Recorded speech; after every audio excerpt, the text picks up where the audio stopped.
Hey guys, so what we're going to do is we're going to talk in general terms about various groups of Americans who are important to the 1800s. And we're going to start with the homesteaders. Now, what is a homesteader? A homesteader is a farmer who has taken advantage of the 1862 Homestead Act, which is a giantly famous piece of American legislation. Because it is such a bonanza for so many people. So what is this particular piece of legislation all about? Well, we decided that we needed to develop the Great Plains, which was land, in part, some of it was land that we had purchased from Napoleon as part of the Louisiana Purchase, but it was land that was west of the Missouri Timberline. It was very flat. Most people just kind of took their wagon trains and went right around that sucker because everyone thought that it was too arid to farm, and they looked about and they said, oh yeah, gosh, flat like Oklahoma, who wants to live here? And civilized folk can't possibly make their way in this area. Well, of course we know that that's wrong just from the get-go, because above the Rio Grande, about 2/3 of all Native Americans lived on the Great Plains. They were nomadic people. They weren't really farmers. They were chasing around the buffalo. But yeah, they were certainly civilized people. So you could live here. But the federal government wants farmers to develop the Great American Desert and make it not a desert. Make it the Great American Oasis.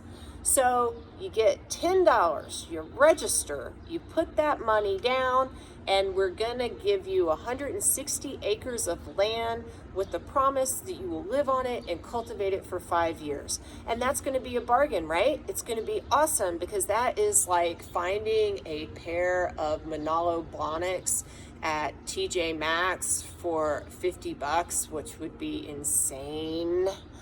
If y'all don't know what Manalo Blahniks are, then they're just really expensive shoes that I have never once worn, but have read about in Cosmo. Okay?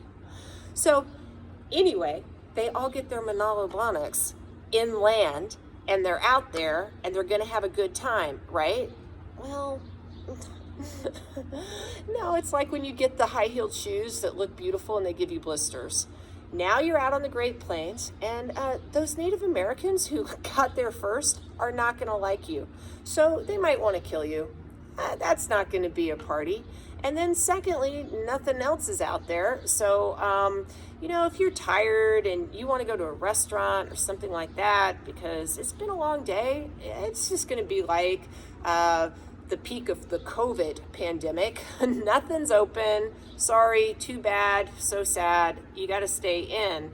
And I hope you built your farmhouse, because you weren't actually able to go out with the real estate agent. And all of those acres of land that you farmed, well, you didn't farm it really well because you didn't know what you were doing and you didn't have the right equipment. And by the way, this is in part because the technology doesn't totally exist yet, and also in part because you don't have a lot of money because you were probably a poor person from the start.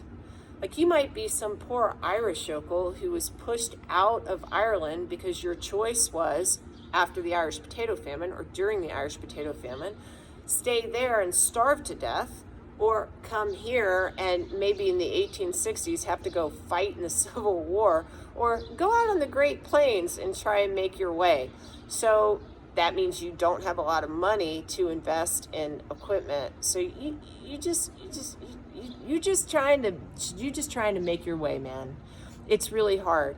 And a lot of homesteaders do not make it. A lot of them collapse. That's because it's all going against them.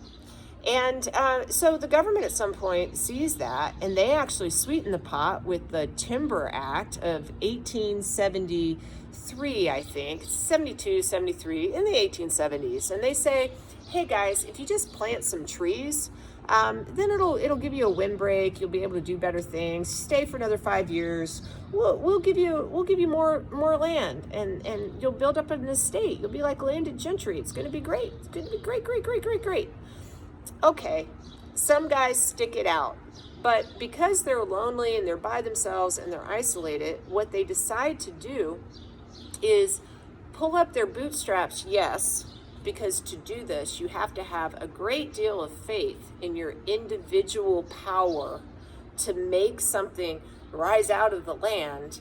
But you're not an idiot. You're going to go find other homesteaders, and you guys are going to do things like swap tips about what works when you plant your corn. And hey, my wife has the best blueberry pie on the planet. Let's swap tips. Let's get together when the Native Americans attack us to try and have some sort of sense of collective security. So they need a club. They start a club, and it's called the National Patrons of Husbandry, the National Grange of the Patrons of Husbandry. Such a mouthful of that I can never quite remember it. And in fact, you don't have to, because no one called it that big long name. Everyone called it the Grange. And that is super easy to remember because there was even this song. It went, home, home on the Grange, where the farmers and the, I don't know, something like that, right? The Grange is a social club that was put together by homesteaders so that they could survive on the Great Plains. Now, eventually this Grange is going to really matter because it's going to turn political. It's going to become a lobbying group. It's no longer going to be a social club. It will be a way that farmers, specifically homesteaders in the Great Plains and further west, will be able to kind of lump together and ask Congress for things that will help them. Okay, so some homesteaders survive, some homesteaders collapse, but everyone pulls up their bootstraps, goes west, and they give it a go to the best of their ability. That's group one. Bye.